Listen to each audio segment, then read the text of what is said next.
Hello दोस्तों, स्वागत है आप सबका कौटिल्य एकेडमी की ओर से। मैं हूं अमित और इस सीरीज़ में हम लोग डिस्कस कर रहे हैं 2011 से लेकर 2021 तक के यूपीएससी के प्री के क्वेश्चन। मैं आपके साथ हिस्ट्री के क्वेश्चन डिस्कस करने वाला हूं। अभी तक हम लोग 2011 और 2012 के क्वेश्चन डिस्कस कर चुके हैं हिस्ट्री के। आज हम शुरू करने वाले हैं 2013 के।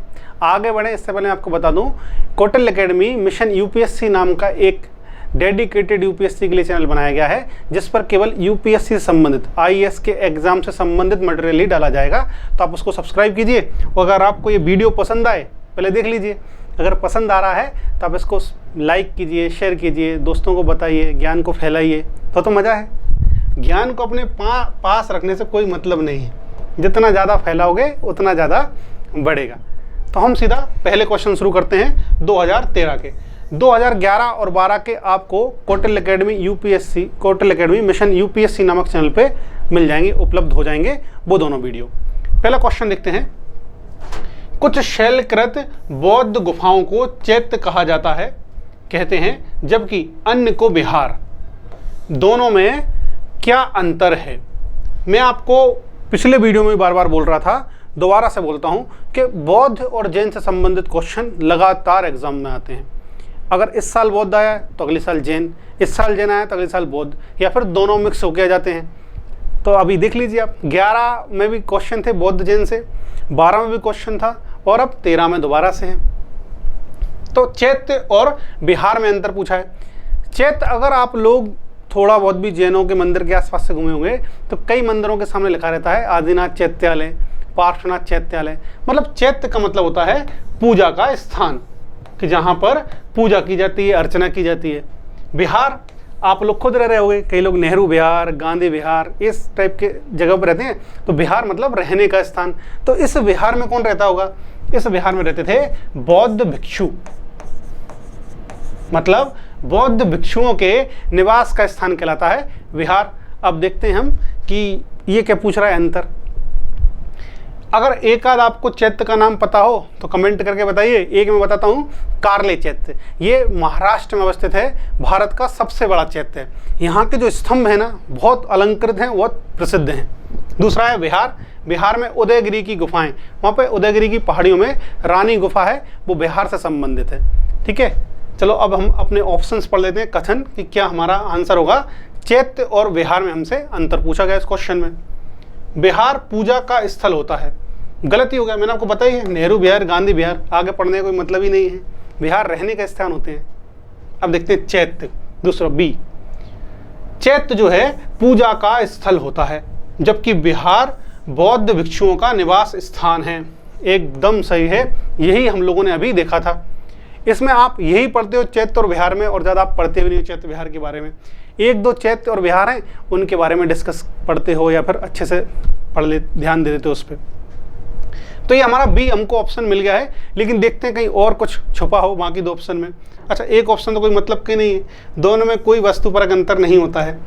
बचा सी ऑप्शन, देखते हैं। चैत्य गुफा से दूर के सिरे पर स्तूप होता है। चैत्य गुफा के दूर के सिरे पर स्तूप होता है, जबकि विहार गुफा पर अक्षीय कक्ष होता है। देखो, चैत्य की जो आकृति होती है वो ऐसी रहती है, ऐसे रहती है। आयताकार कक्ष होता है और फिर अंदर की ओर अर्धवृत्ताकार जो कक्ष बना रहता है। पहले जाओगे तो एकदम आयत के आकार का रहेगा, अंदर जाओगे तो घुमा हुआ रहेगा। और ये सब ना चट्टानों को काट के बनाए जाते हैं। यहाँ भी लिखा है शैलकृत, मतलब शैल से बनाए गए। ठीक है, तो हमने देखा ही है, हमारा आंसर केवल बी ही हो सकता है, क्योंकि सबसे अच्छी व्याख्या बी कर रहा है। अब बढ़ते हैं आगे। जैन लोगों को थोड़ी समस्या कम होती है बौद्ध और जैन में। बाकी लोग बहुत कंफ्यूज रहते हैं कि बौद्ध का है कि जैन का है। तो फिर भी आप अच्छे से पढ़िए, क्या ही फर्क पड़ता है। अब देखते हैं हमारा दूसरे नंबर का प्रश्न। निम्नलिखित में से कौन सा एक बौद्ध मत, दूसरा क्वेश्चन है बुद्ध से संबंधित। सोचिए, अब बौद्ध मत में निर्वाण की अवधारणा की सर्वश्रेष्ठ व्याख्या है। जिन लोगों ने पढ़ा है उन लोगों को पता होगा कि निर्वाण का अर्थ है ज्ञान की प्राप्ति। निर्वाण का क्या अर्थ है? ज्ञान की प्राप्ति। और बुद्ध जो हैं उनको ज्ञान की प्राप्ति हुई थी बोधि गया में, बोधि गया में। अभी कुछ दिन पहले ही बुद्ध पूर्णिमा निकली है। बुद्ध पूर्णिमा के दिन बुद्ध के 3 जो घटनाएं हैं संबंधित है बुद्ध के जीवन की। पहला, बुद्ध का जन्म हुआ था लुम्बिनी में। अभी प्रधानमंत्री जी लुम्बिनी का भी दौरा कर रहे हैं, तो ये बात आपको पता होना चाहिए। दूसरा, बुद्ध की मृत्यु भी इसी बुद्ध पूर्णिमा पर हुई थी। कहाँ हुई थी? कुशीनगर में हुई थी। तीसरा, बुद्ध को ज्ञान की प्राप्ति, निर्वाण प्राप्त हुआ था। निर्वाण का हुआ था बोधि गया, बिहार में है, एक पीपल के वृक्ष के नीचे। अब हमारे देख लेते हैं ये क्या कह रहा है, हमारे ऑप्शंस क्या कहते हैं। इनने पूछा है निर्वाण का अर्थ क्या है। ऑप्शन ए है तृष्णा रूपी अग्नि का शमन। सही है, एकदम सही है, क्योंकि एक बात ये है कि बुद्ध बोलते थे कि अगर दीपक बुझ गया तो आप तृष्णा से मुक्त हो गए और आपको निर्वाण की प्राप्ति हो गई है। तो तृष्णा का अंत भी निर्वाण से संबंधित है। और देखते हैं, स्वयं की पूर्णता, अस्तित्वहीनता नहीं। बुद्ध दर्शन तो आपको पता होगा, बुद्ध दर्शन जीवित रहते हुए देह मोक्ष की बात करता है। उनके यहाँ तो मोक्ष के लिए मरना भी नहीं पड़ता है। तो ये अस्तित्वहीनता नहीं, अस्तित्व में विश्वास करते थे। परमानंद एवं विश्राम की स्थिति, हाँ सुनने में ठीक लग रहा है, लेकिन बुद्ध के अनुसार नहीं है परमानंद एवं विश्राम की स्थिति। विश्राम तो नहीं हो सकता, परमानंद जरूर है। धारणातीत मानसिक अवस्था, नहीं, ये भी गलत है। तो हमारा आंसर क्या है? ए आंसर होगा तृष्णा रूपी अग्नि का शमन। और मैंने आपको बताया इसका एक अर्थ होता है दीपक का बुझ जाना। बुद्ध ने कई सारे उदाहरण दिए हैं। जैसे बुद्ध बोले हैं कि जो महासागर हैं, करुणा के संबंध में बोले, जो महासागर हैं वो व्यक्तियों के आंसुओं से बने हैं। मतलब वो करुणा के बारे में बताते हैं कि लोग इतने दुखी हुए हैं कि महासागर भर गए हैं जल से। तो बुद्ध हैं, वो कुछ भी बोल सकते हैं और सोच समझ के बोलते हैं। और जब बुद्ध को तकलीफ होती है, मतलब बुद्ध को कुछ बताना नहीं होता, तो वो शांत रहते हैं। आप कितना भी उनको फोर्स कर लो। पिछले जो ईयर के पेपर हैं उनमें हमने बुद्ध का एक क्वेश्चन देखा था कि उनकी मुद्रा पूछी थी, ठीक है, वो भूमि स्पर्श मुद्रा पूछी थी कि भूमि स्पर्श मुद्रा क्या है। तो उसके बारे में आप जरूर देखिए पिछले वाले वीडियोज़ में। निम्नलिखित में से, अगला क्वेश्चन तीसरा, निम्नलिखित में से कौन सा कथन जैन सिद्धांत के, तीसरा है, और तीसरा क्वेश्चन भी जैन और बौद्ध से ही है, जैन सिद्धांत के अनुरूप है। जैन सिद्धांत आप जानते ही हो, मैंने बताया भी था थोड़ा बहुत कि जैन आत्मवादी होते हैं, आत्मा में विश्वास करते हैं, पुनर्जन्म में भी जैन विश्वास करते हैं। उनके अनुसार पृथ्वी शाश्वत होती है और वहाँ कण कण में आत्मा विद्यमान होती है। ये बात पिछले वीडियो में भी आई थी कि जब हमने डिस्कस किया था कि सृष्टि की संरचना कैसे हुई है, तो जैन मानते हैं कि सार्वभौमिक विधान से हुई है। वहाँ एक ऑप्शन था सार्वभौमिक आत्मा, तब मैंने आपको बताया था जैन कण कण में आत्मा की बात करते हैं। इसके अलावा जैन जो है वो नास्तिक धर्म बोला जाता है। क्यों? क्योंकि वेद जो रहते हैं उनके अस्तित्व को स्वीकार नहीं करते हैं। कौन? जैन लोग। अब देखते हैं जैन सिद्धांत। इसके अलावा भी कई सारी बातें हैं। उनका आपने स्यादवाद पढ़ा होगा, अनेकांतवाद पढ़ा होगा, मतलब सापेक्षिक ज्ञान की बात करते हैं। एक व्यक्ति को संपूर्ण ज्ञान नहीं हो सकता है, ऐसा जैन बोलते हैं। अब देखते हैं इनके सिद्धांत में क्या वर्णन किया है। कर्म को विनष्ट करने के का सुनिश्चित मार्ग तपश्चर्या है। ये बात मैंने आपको बताई थी कि जैन लोग जो है कठोर तप में विश्वास करते हैं। दिगंबर तो इतना कठोर तप करते हैं कि वस्त्रों का त्याग करने से भी नहीं डरते। तो उनके यहाँ कर्मों को अगर नाश करना है जैनों के यहाँ, तो कठोर तपस्या करनी ही पड़ेगी। तो एक ऑप्शन हो गया, एक कथन हो गया सही। अब यहाँ जिन जिन में एक है वो हमारा आंसर हो सकता है, जिनमें एक नहीं है वो हमारा आंसर नहीं हो सकता है। तो बी हमारा आंसर नहीं हो सकता है। दूसरा, प्रत्येक वस्तु में चाहे वह सूक्ष्मतम कण हो, आत्मा होती है। ये भी सही है।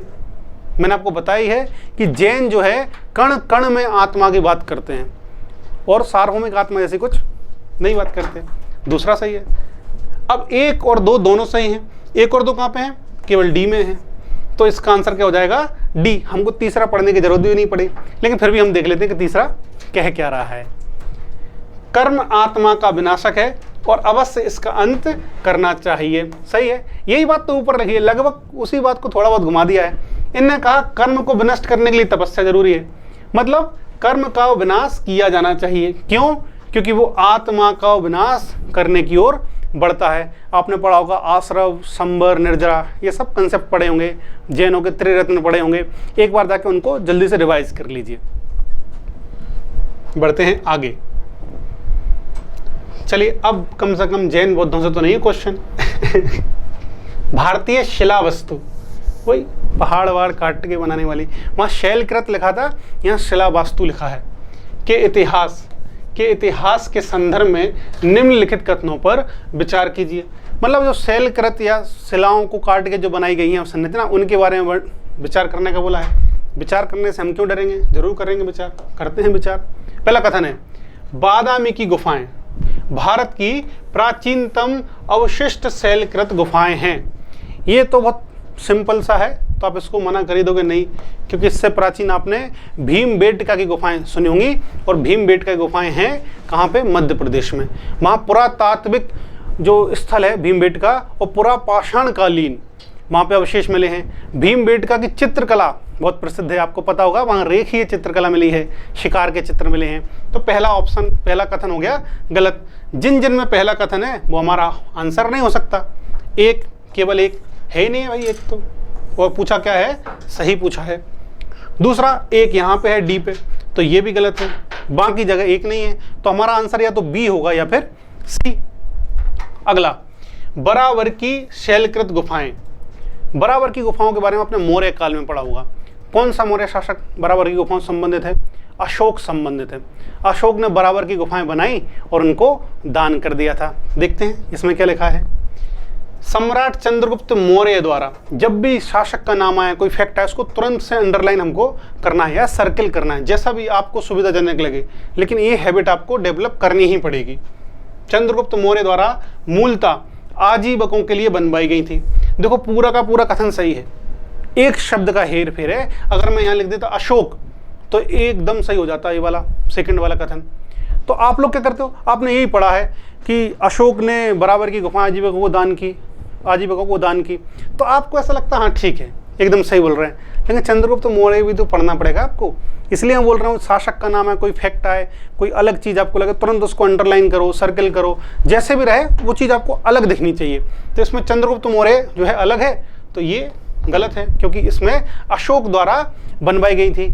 आजीवक जो है नियतिवादी संप्रदाय है, ये जैनों से अपना संबंध स्थापित करते हैं और ये भी कठोर तप में विश्वास करते हैं। इनका तो पता क्या मानना था आजीवक का आजीवकों को मानना होता है कि पास होना है यूपीएससी में, प्री निकालना है तो हो जाएंगे, नहीं तो कोई ताकत नहीं है जो रोक ले। ये नियतिवादी हैं, नियति में अगर लिखा है तो यूपीएससी एग्जाम निकल जाएगा, और नियति में नहीं लिखा तो नहीं निकलेगा। तो इनका कभी नहीं निकला यूपीएससी का एग्जाम, क्या निकलेगा आजीवकों का चलो कोई आजीवक मानता हो तो बुरा मत मानना इस बात को। तो दो कथन हमारा, अब एक जिनमें है वो हमारा ऑप्शन नहीं है, अब हमारा एक और निकल आएगा, दो जिनमें है वो भी हमारा ऑप्शन नहीं हो सकता। हमारा आंसर निकल आया है, आंसर है सी, केवल 3। पढ़ तो लेते हैं क्या है। सोचो आपने आंसर पहले निकाल लिया है और अभी तक उसको पढ़ा भी नहीं है जो आंसर है। ये आपको ये सीखना पड़ेगा। एलोरा में गुफाएं, एलोरा कहाँ पे है, महाराष्ट्र में है। एलोरा में गुफाएं विभिन्न धर्मों के लिए बनवाई गई थी, ठीक है। एलोरा से राष्ट्रकूट भी संबंधित रहे हैं, राष्ट्रकूट में कई सारे मंदिर। एलोरा का कैलाशनाथ मंदिर आपने सुना होगा, आजकल बहुत ज़्यादा न्यूज़ में है, उसको आप तुरंत जाके रिवाइज करिए।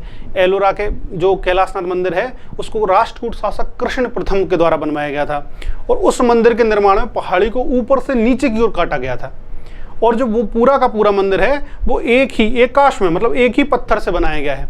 आप उसका पिक्चर जरूर देखिए या कोई वीडियो जरूर देखिए, ताकि आपको उसके बारे में नॉलेज प्राप्त हो, आपको बहुत अच्छा लगेगा उसको देख के। और जब मौका मिले तो आपको जाना ही है एलोरा। तो ये वाला कथन एकदम सही है, हमको पहले ही पता चल गया था। तो आंसर क्या निकल आया है, आंसर निकला है सी।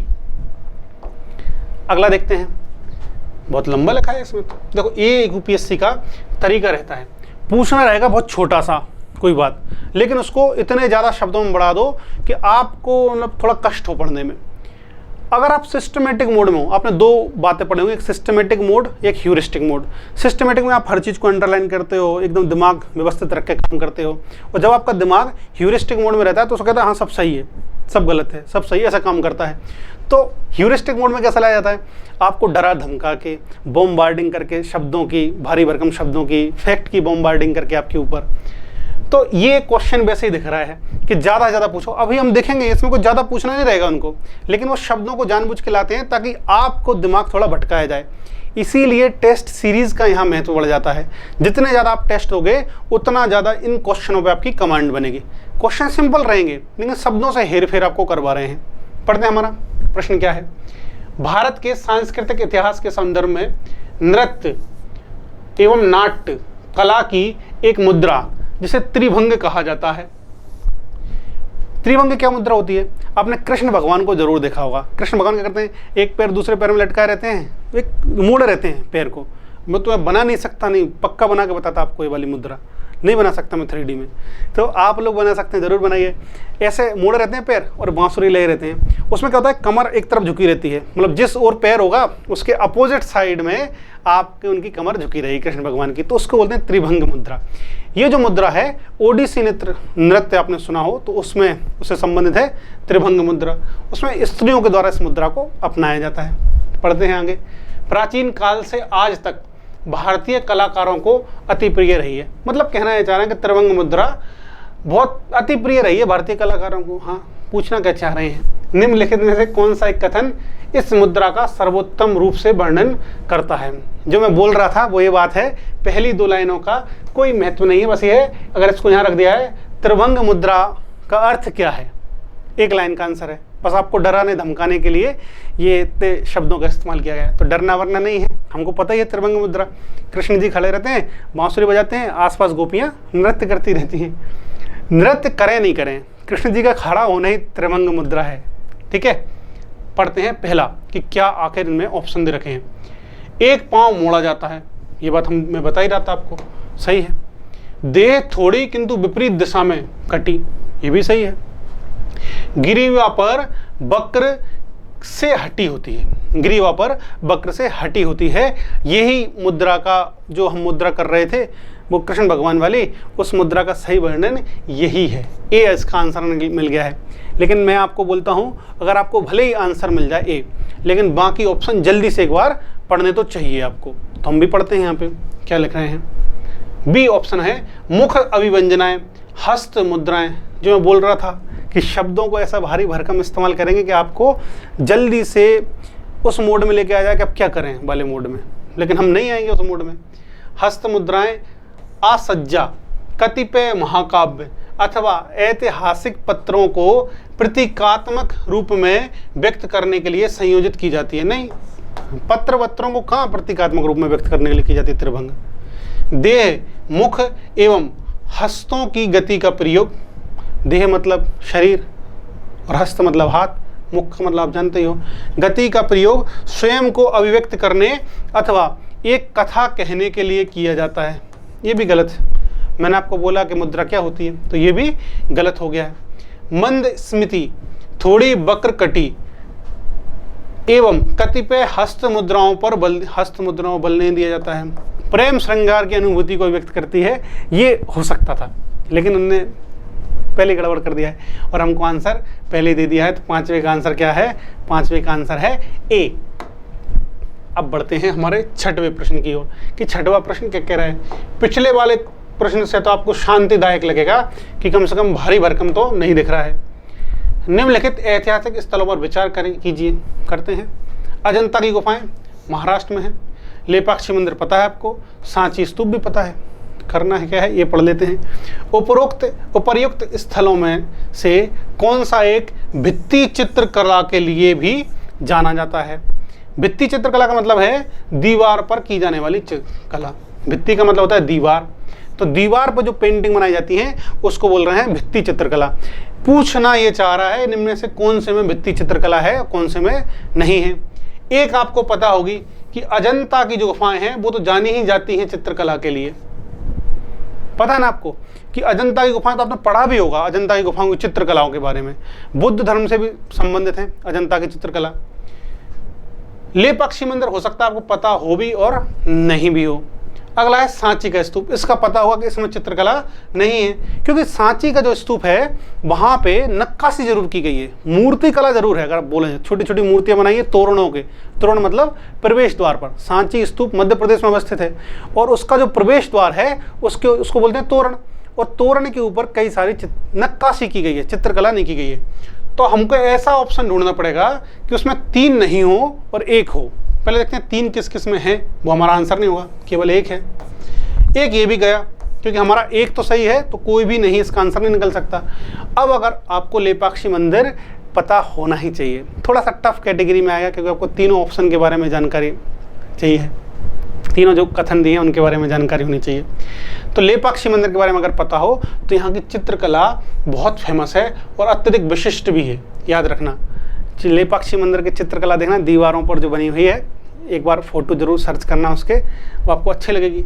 तो इसका आंसर 1 और 2 आंसर हो जाएगा बी। इसको हम थोड़ा सा टफ कैटेगरी में रख सकते हैं, लेकिन हाँ अगर पढ़ा होता तो ठीक है, आपको आसान बनता है ये वाला। अगला है भारत के दार्शनिक विचार के इतिहास में, इतिहास पूछ रहे हैं। अभी पूछा था सांस्कृतिक इतिहास में, अब पूछ रहे हैं दार्शनिक इतिहास के संबंध में सांख्य संप्रदाय से संबंधित निम्नलिखित कथनों पर विचार कीजिए। सांख्य दर्शन के बारे में आपने पढ़ा होगा, ये भारत के 6 दर्शनों में से एक दर्शन है, ठीक है। इस दर्शन का जो प्रवर्तक हैं वो हैं कपिल मुनि रहे हैं सांख्य दर्शन के।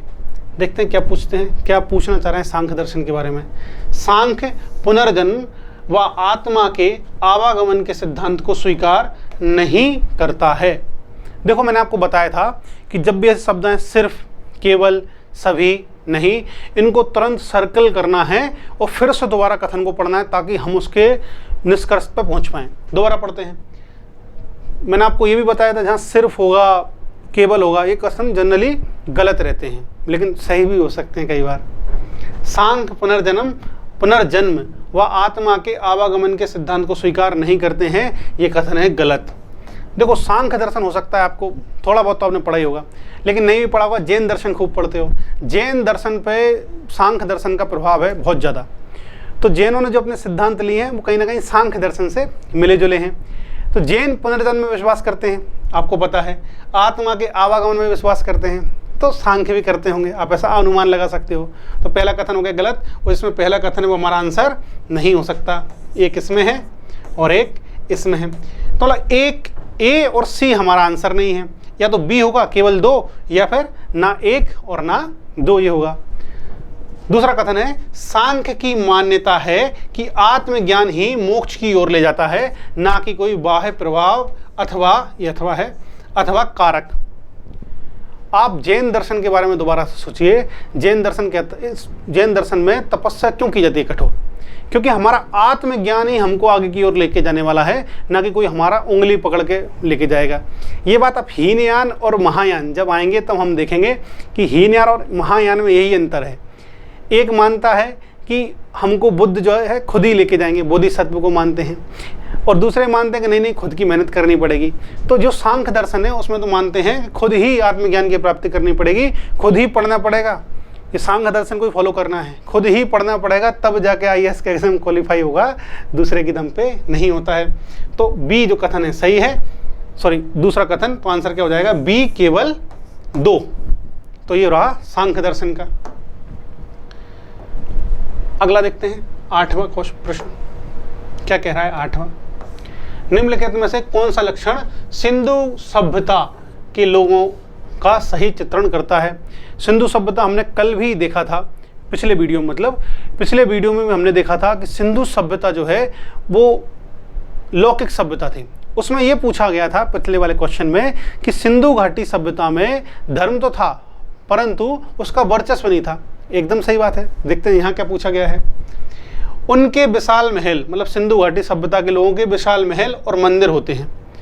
देखो इसमें एक बात गलत तो कन्फर्म है, महल का तो आपको पता नहीं, महल वैसे महलों के विशेष अवशेष तो मिले नहीं हैं, लेकिन आपको ये पता है कि मंदिर तो नहीं होते हैं। भारत में पहली बार जो मंदिर मिले हैं वो मिले हैं गुप्त काल में। कब मिले पहली बार मंदिर? गुप्तों ने पहली बार मंदिर बनवाए थे। आपने पढ़ा भी होगा तिगबा का मंदिर, एरण का विष्णु मंदिर, भूमरा का शिव मंदिर, भीतर गांव का मंदिर, ये सब मंदिर आपने पढ़े होंगे। पहली बार जो मंदिर मिलते, याद रखना, गुप्त काल में मिले थे। गुप्त काल से पहले भारत में मंदिर के कोई अवशेष नहीं मिले हैं। तो पहला कथन हो गया गलत, क्योंकि इन्होंने मंदिर दे दिया है। महल देते तो आप कंफ्यूज हो भी सकते थे। महल नहीं मिला है, अन्नागार स्नानागार मिले हैं। दूसरा, अब पहला जो कथन जिसमें है वो हमारा आंसर नहीं हो सकता। ए में है, सी में पहला कथन है, और अब ये तो 2 बन सकता है या फिर डी बन सकता है, कोई भी नहीं। वे देवियों और देवताओं दोनों की पूजा करते थे, ये तो आपको सही पता है। देवियों में एक नाम कम से कम आपको पता होगा उर्वरा देवी का, और देवताओं में एक नाम पता होगा पशुपति नाथ का। तो आपको ये ऑप्शन सही हो गया। तो अब यहाँ हम दोबारा से ऑप्शंस पे आते हैं अपने पे कि बी आंसर हमारा सही होगा, क्योंकि केवल 2 आंसर है। तो तीसरा तो ऑलरेडी गलत हो चुका है। आप पढ़ भी नहीं रहे हो पूरे क्वेश्चन, पूरे कथन, और आपको आंसर निकल आ रहा है। इससे ज़्यादा अच्छा क्या चाहिए? तो इसको पहले गलत कर लो। अब पढ़ते हैं। सिंधु घाटी सभ्यता मतलब बे, सिंधु घाटी सभ्यता में मतलब बे युद्ध में घोड़ों द्वारा खींचे गए, अंडरलाइन करना इनको, युद्ध को और घोड़ों को, घोड़ों द्वारा खींचे गए रथों का प्रयोग करते थे। आपको पता है सिंधु घाटी सभ्यता शांति प्रिय सभ्यता थी, विशेष कोई हथियार मिला नहीं है तो युद्ध नहीं करते। तो पहले शब्द से ही हमने इसको गलत कर दिया है। घोड़ों के बारे में जानकारी मिलती है कि घोड़े वहाँ नहीं थे, लेकिन सुरकोटड़ा एक जगह है जहाँ पे घोड़े के अवशेष जरूर मिले हैं, लेकिन वहाँ घोड़ों का कोई ऐसा विशेष नहीं मिला है, घोड़े पालते थे। तो ये कथन अगर आप पढ़ते तब भी गलत था, हमने बिना पढ़े इसको गलत कर लिया था। ठीक है, तो इसका आंसर क्या होगा? इसका आंसर निकल रहा है बी। अगला देखते हैं। फिर से वही तरीका आ गया है कि भारी भरकम शब्दों वाला, मतलब बहुत सारे शब्द देने वाला। भारत की यात्रा करने वाले वेनसांग, ठीक है, किसके समय आया था वेनसांग? वेनसांग आया था हर्षवर्धन के समय। वो किस वंश का था? वर्धन वंश का या पुष्यभूति वंश से संबंधित शासक था। आपको ये भी पता होगा कि हर्षवर्धन ने शशांक को पराजित किया था, नर्मदा का युद्ध लड़ा था या रेवा का युद्ध लड़ा था पुलिकेशिन द्वितीय के साथ। तो कन्नौज पर उसने अधिकार कर लिया था, और ये महामोक्ष परिषद का आयोजन कराता था हर्ष। और ये किसके टाइम पे आया था? वेनसांग, हर्ष के समय पे। वेनसांग ने तत्कालीन भारत की सामान्य दशाओं और संस्कृति का वर्णन किया है। इस संदर्भ में निम्नलिखित में से कौन सा कथन सही है? पूछना ये चाह रहे हैं सिंपल सी बात कि वेनसांग ने क्या कहा है, और उसके लिए आपको 3-4 लाइनें पढ़ा दी हैं, लेकिन टफ लाइनें नहीं थी। पहला, सड़क और नदी मार्ग लूट मार के पूरी तरह सुरक्षित थे। ये तो हमसे कोई भी बोले हम खुद कहेंगे नहीं नहीं भाई रात में मत निकलना, ठीक ठाक नहीं है, तो ये कथन हो जाएगा गलत। क्यों? क्योंकि वेनसांग को बेचारे खुद को लूटा गया था 2 बार, तो उसने वर्णन किया बहुत लुटाई होती है भाई वहाँ पे। ये गलती हो गई थी फायान के साथ। फायान आया, बोला बढ़िया लोग हैं, कुछ नहीं लूटते वूटते हैं, आराम से जाओ टहलो 2 बजे 4 बजे, और ज़्यादा टाइम उसको भी लूट लिया था, वो भी ऐसा था। सोचो फायान, तो वेनसांग को 2 बार लूटा था, तो एक कथन हो गया गलत। तो एक कथन कहाँ पे? ए में है, ये गलत। सही पूछा है, सही उत्तर क्या है? इसमें भी गलत। लो, पहले कथन से हमने आंसर निकाल दिया, हमारा आंसर है बी। बस ये निकल गया आंसर। जहाँ तक अपराधों के लिए, दूसरा कथन पढ़ तो लेते हैं, थोड़ा सम्मान देते हैं क्वेश्चन को। जहाँ तक अपराधों के लिए दंड का प्रश्न है, अग्नि, जल, विष द्वारा सत्य परीक्षा किया जाना ही किसी व्यक्ति की निर्दोषता अथवा दोष के निर्णय के साधन थे। आपने पढ़ा होगा दिव्य परीक्षा के बारे में कि ब्राह्मण के लिए तुला, क्षत्रिय के लिए अग्नि, वैश्य के लिए जल और शूद्र के लिए विष ये उपयोग किए जाते थे। अगर ये लाइन नहीं लिखी होती, आपके पास लिखी होती क्या वर्ण आधारित न्याय व्यवस्था थी, भेदभाव आधारित न्याय व्यवस्था थी, तो एकदम सही है।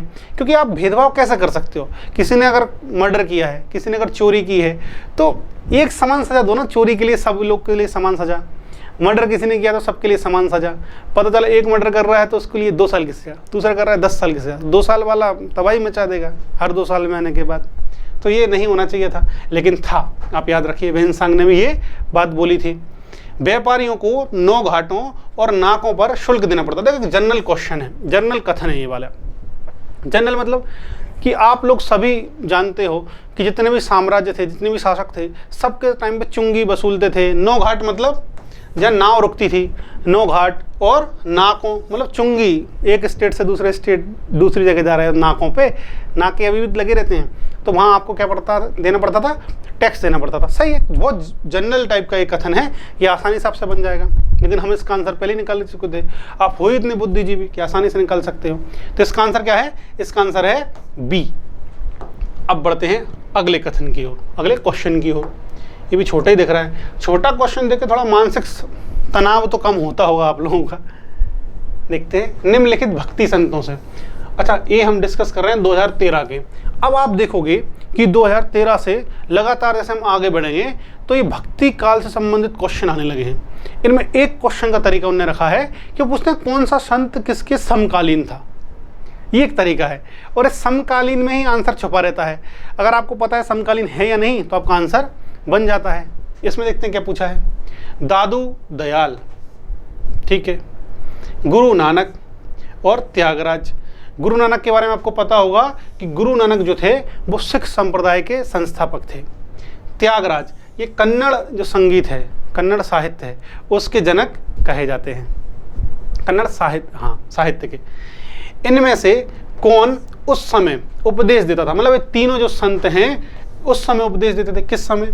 जब लोधी वंश का पतन हुआ तथा बाबर सत्तारूढ़ हुआ। अब मैं इसका एकदम सिंपल सा आपको पूछता हूँ कि ये पूछ रहा है इनमें से कौन बाबर के समकालीन थे, यही मैं बात आपको बता रहा था। इनमें से कौन बाबर के समकालीन थे। देखो दादू के बारे में आपने अकबर से जुड़ी कहानी पूछी होगी। अकबर ने दादू से पूछा था कि दादू ये बताओ कि अल्लाह का रंग क्या है और उसका मजहब क्या है, ठीक है। दादू ने बहुत अच्छा आंसर दिया था उसका। दूसरा गुरु नानक, इनके बारे में आपको पता होगा कि हाँ उस टाइम पे बाबर के समय पे ये तो थे। अगर आपको सन याद हो 1469 से 1539 तो बढ़िया है, नहीं हो तो आपको ये बात पता होना चाहिए गुरु नानक जो थे वो बाबर के समकालीन थे। एक निकल आया, तो जिसमें 2 है वो हमारा आंसर है और जिसमें 1 है वो हमारा आंसर नहीं है। तो जहाँ जहाँ 1 है पहले उसको देखते हैं। तो 1 और डी हमारा आंसर नहीं हो सकता। अब हमारा आंसर हो सकता है या तो 2 और 3 या फिर 2। आप लोगों ने पढ़ा होगा त्यागराज जो है इनसे 200-300 साल बाद हुए हैं, तो वो बहुत पीछे वाले थे, तो ये भी हमारा आंसर नहीं है। तो हमारा आंसर क्या है? बी, केवल 2, मतलब गुरु नानक थे जो बाबर के समकालीन थे, याद रखिएगा।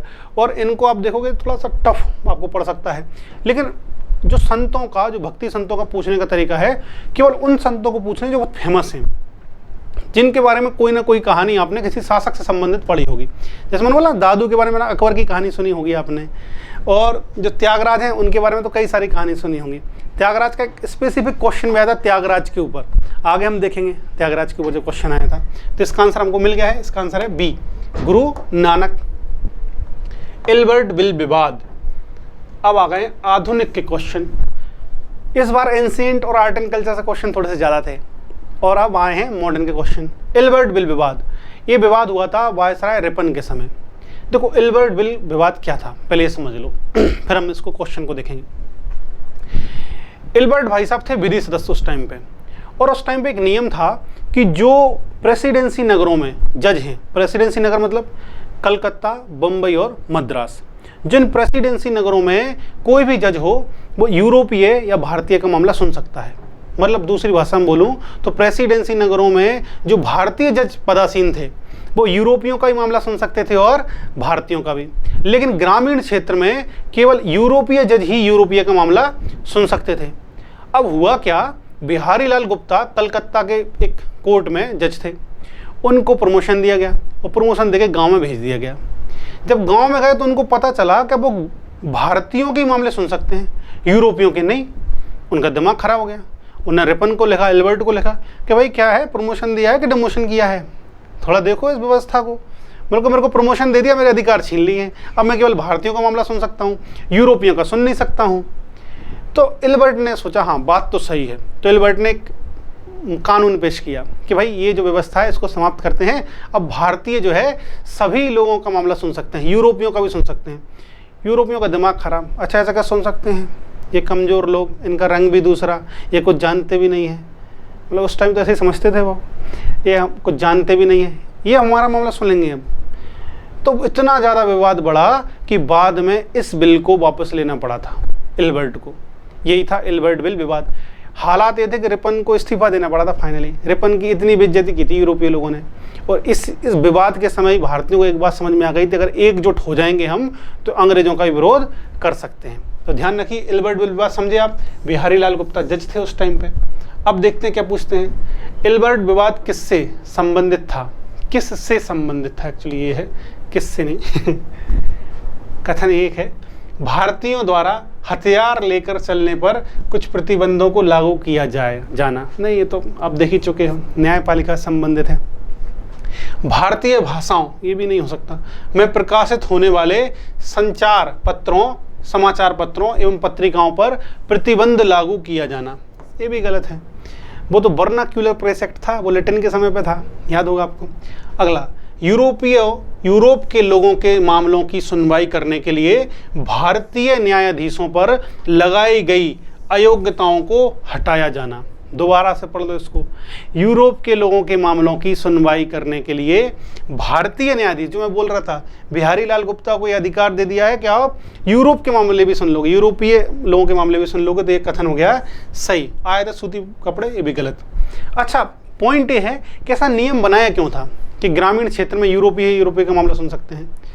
मुद्दा यह था, यूरोप में जो लोग थे वो ग्रामीण क्षेत्रों में बागानी कृषि करते थे, नील की कृषि और बाकी सब कृषि। तो जो मुद्दे रहते थे वो जनरली यही रहते थे कि किसान या मजदूर विरोध कर रहे हैं मिल मालिकों का या बागान मालिकों का। तो उस समय क्या ज़रूरत थी कि अपना वाला कोई जज बैठा हो, सेटिंग वेटिंग कर लेंगे और मामला निपटा देंगे। तो इसीलिए गांव में ये नियम था कि यूरोपीय का मामला केवल यूरोपीय ही सुनेगा, ध्यान रखना। लेकिन भारतीय का मामला यूरोपीय भी सुन सकता था और हमारा भारतीय जज भी सुन सकता था, लेकिन यूरोपीय का मामला केवल यूरोपीय सुनेगा, ये याद रखिएगा आप। तो एल्बर्ट बिल विवाद इससे संबंधित था।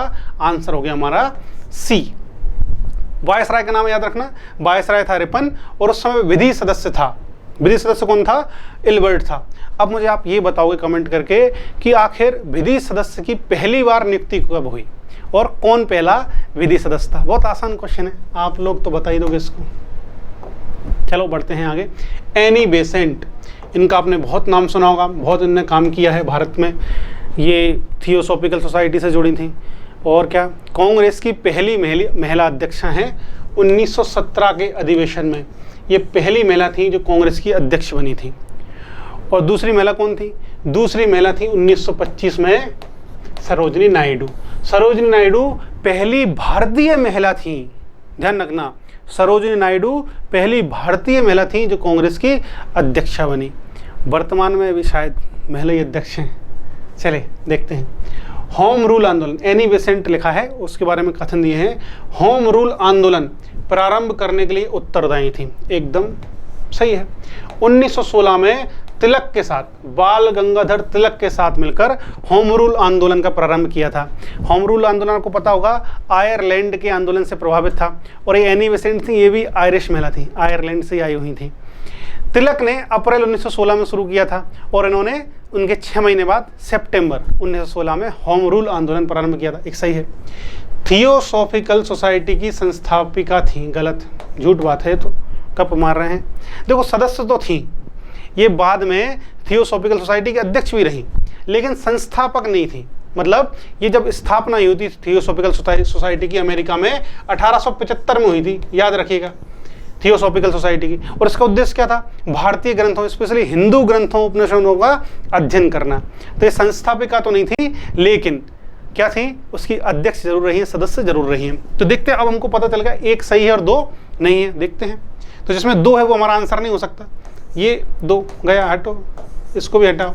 अब 2 बच्चे, तीसरा पढ़ना ही पड़ेगा, ठीक है, पढ़ लेंगे, उसमें क्या है, तुमने दिए हैं तो। इंडियन नेशनल कांग्रेस की एक बार अध्यक्ष थी, सही है, एक ही बार अध्यक्ष बनी थी। कब बनी थी? मैंने आपको बता ही दिया था, 1917 में। और पहली महिला थी जो इंडियन नेशनल INC की अध्यक्ष बनी थी। तो आंसर क्या हो जाएगा? आंसर हो जाएगा सी कि एनी बेसेंट के बारे में दोनों कथन सही हैं, पहला और तीसरा। चलिए बढ़ते हैं आगे। एनी बेसेंट जो थी वो आगे चलकर हमारे गोलमेज सम्मेलन में भी भाग लिया था, ध्यान रखना, उस टाइम तक थी, नहीं आप कभी कंफ्यूज जाओ। और 1920 में जो गांधी जी ने असहयोग आंदोलन चलाया था, उसकी वजह से कांग्रेस से बाहर हो गई थी। इन्होंने कहा नहीं, गांधी जी को कैसा नहीं करना चाहिए, तो उसकी वजह से कांग्रेस से दूर होती चली गई थी। चलिए देखते हैं साइमन कमीशन। पिछले वाले ईयर के जो क्वेश्चन थे उसमें हमने नेहरू रिपोर्ट देखी थी, और नेहरू रिपोर्ट के बारे में बताया था आपको, साइमन कमीशन के बाद ही वो आई थी। तो साइमन कमीशन आने के विरुद्ध भारतीय जन आंदोलन क्यों हुआ, ये आप सब लोग बहुत अच्छी तरीके से जानते हो क्यों हुआ। क्यों? क्योंकि उसमें जो सदस्य थे सभी के सभी गोरे थे, सभी, उसमें एक भी भारतीय नहीं था, सभी के सभी यूरोपीय थे या ब्रिटिश थे। साइमन कमीशन का गठन हुआ था 1927 में और भारत आए थे 1928 में। जब भारत आए तो उनका बहुत जगह पर विरोध किया गया था। लाला लाजपत राय ने लाहौर में इसका विरोध कर रहे थे तो उस टाइम पे लाठी चार्ज कर दिया था और उस लाठी की वजह से लाला लाजपत राय की मृत्यु हो गई थी। और लाला लाजपत राय कह के गए थे कि मेरे सर पर मारी गई एक एक लाठी ब्रिटिश जो साम्राज्य है उसके ताबूत में आखिरी कील साबित होगी। और भगत सिंह ने इसी का बदला लिया था, आपको पता हो तो सांडर्स हत्याकांड में। ये बात भी आप जानते होंगे कि लाला लाजपत राय को क्यों मारा। एक बात ये भी आपको जानना चाहिए कि भगत सिंह और लाला लाजपत राय के बीच में कई वैचारिक मतभेद थे। जब मौका मिलेगा तो हम देखेंगे ये वाली बात भी। तो देख लेना, साइमन कमीशन सिंपल सी बात है कि भारतीय कोई सदस्य नहीं था इसलिए विरोध कर रहे थे। भारतीय 1919 के अधिनियम की कार्रवाई का पुनर्निरीक्षण कभी नहीं चाहते थे, ये तो गलत है। जबकि जो हमारी स्वराज पार्टी थी, स्वराज पार्टी ने तो कहा भी था कि कमेटी गठित करो 1919 के अधिनियम की जांच के लिए, और एक कमेटी गठित हुई भी थी जिसका नाम था मूडी मैन कमेटी, याद रखिएगा। साइमन कमीशन ने प्रांतों में द्वि शासन की समाप्ति की संस्तुति की तो थी, लेकिन ये इस वजह से विरोध नहीं कर रहे थे।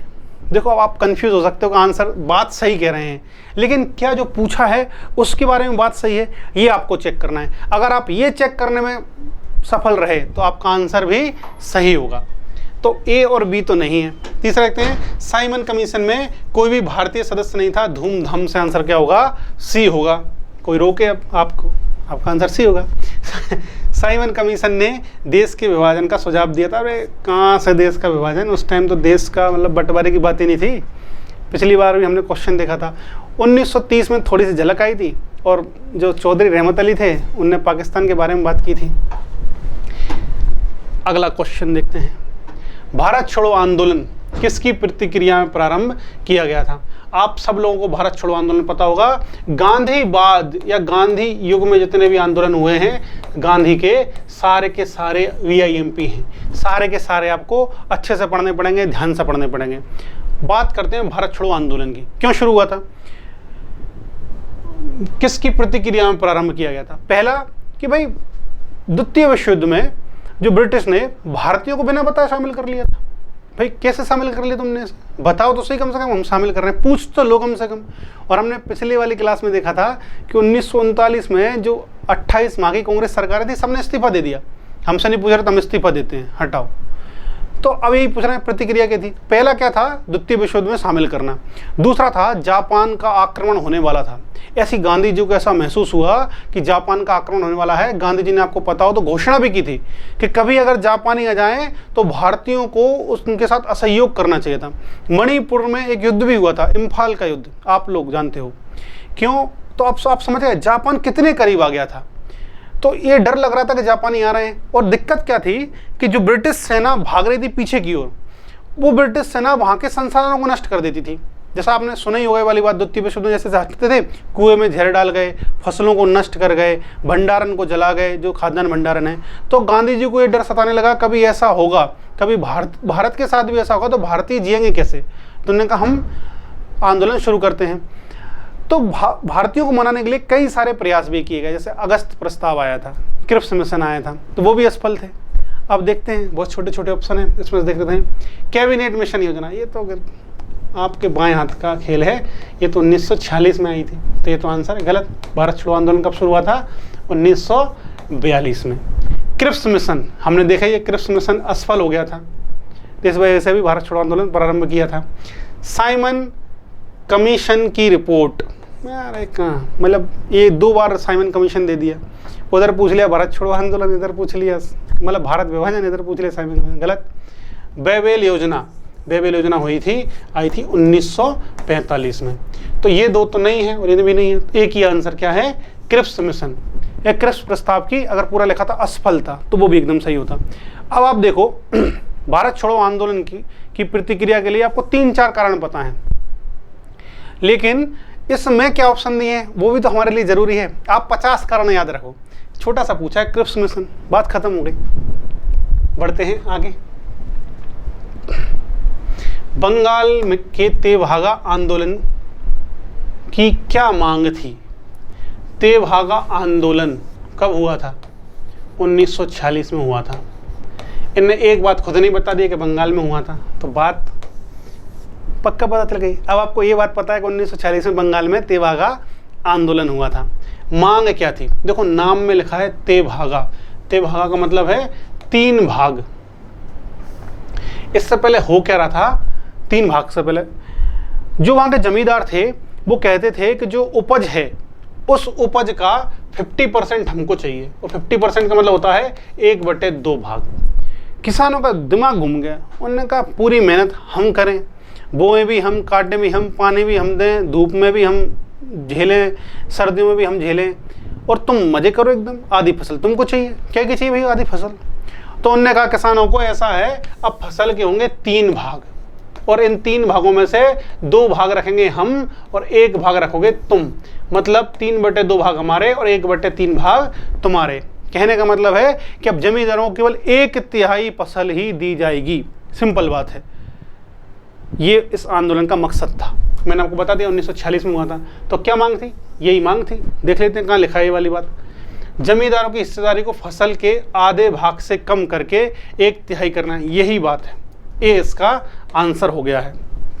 फिर पढ़ लेते हैं। भूमि का वास्तविक खेतीहर होने के नाते भूस्वामित्व कृषकों को प्रदान करना। बहुत सारे आंदोलन थे जिनमें ये वाली मांग उठाई गई थी कि भूस्वामित्व हमको दे दो, क्यों परेशान कर रहे हो। लेकिन इसमें नहीं थी तेभागा में। जमींदारी प्रथा का उन्मूलन तथा कृषि दासता का अंत। देखो सुनने में सारे के सारे अच्छे लगेंगे आपको, लेकिन आंसर क्या है हमारा? हमको तो वो पकड़ना है। जमींदारी प्रथा का उन्मूलन तथा कृषि दासता का अंत। नहीं भाई, ये इसका नहीं था। कृषकों के समस्त ऋणों को रद्द करना, ये भी नहीं है, क्योंकि हमको पहले ही मिल गया है ना आंसर। ज़्यादा मगजमारी करने का क्या है, पहले ही आंसर मिल गया है। जब इतना सिंपल आंसर हो तो भले ही आप मत पढ़ो, लेकिन 1% भी अगर आपको कन्फ्यूजन हो तो चारों ऑप्शन आपको पढ़ने चाहिए। बहुत ज़रूरत है उस बात की। अगला क्वेश्चन देखते हैं। भारतीय इतिहास के संदर्भ में क्या है भाई? भारतीय इतिहास के संदर्भ में प्रांतों से संविधान सभा के सदस्य। इस क्वेश्चन को आप पॉलिटी में भी रख सकते हो और हिस्ट्री में भी रख सकते हो। कई बार आप जोड़ोगे तो आपके साथ ऐसा हो जाएगा कि इधर से हिस्ट्री वाले क्वेश्चन लिए, उधर से पॉलिटी वाले के लिए, उधर से साइंस वाले के लिए, अलग अलग अगर जगहों से ले रहे हो तो आपको 100+ क्वेश्चन हो जाते हैं। क्योंकि कई क्वेश्चन ऐसे होते हैं जिसको हिस्ट्री में भी और पॉलिटी में दोनों में रख लिया है। कई क्वेश्चनों को इकोनॉमी में भी रख लिया है और बाकी जगह भी रख लिया है। किसी ने करंट अफेयर्स क्वेश्चन को रख लिया है, ऐसा होता है। तो ये हम हिस्ट्री में डिस्कस कर लेते हैं कि भारतीय इतिहास के संदर्भ में प्रांतों से संविधान सभा के सदस्य। अब देखते हैं क्या है। उन प्रांतों को लोगों के द्वारा सीधे निर्वाचित किए गए। झूठ बात है, कोई प्रत्यक्ष निर्वाचन उस टाइम पे नहीं था, बल्कि कैसे निर्वाचित किए गए थे? वो किए गए थे प्रांतों के द्वारा। प्रांत की जो विधानसभा थी उनके द्वारा नामित किए गए थे, निर्वाचित किए गए थे। और 10 लाख की जनसंख्या पर एक सदस्य निर्वाचित किया गया था, ये भी आपको पता है। भारतीय राष्ट्रीय कांग्रेस तथा मुस्लिम लीग द्वारा नामित किए गए थे। 2 ही पार्टी थी क्या? हमने लेबर पार्टी भी पढ़ी थी, जो हमारे अंबेडकर जी की थी, पिछली बार ही हमने देखा है, उनकी भी पार्टी थी, और बाकी भी पार्टियां थी। तो वो क्या करने देती इनको? क्या नहीं, ऐसा नहीं था।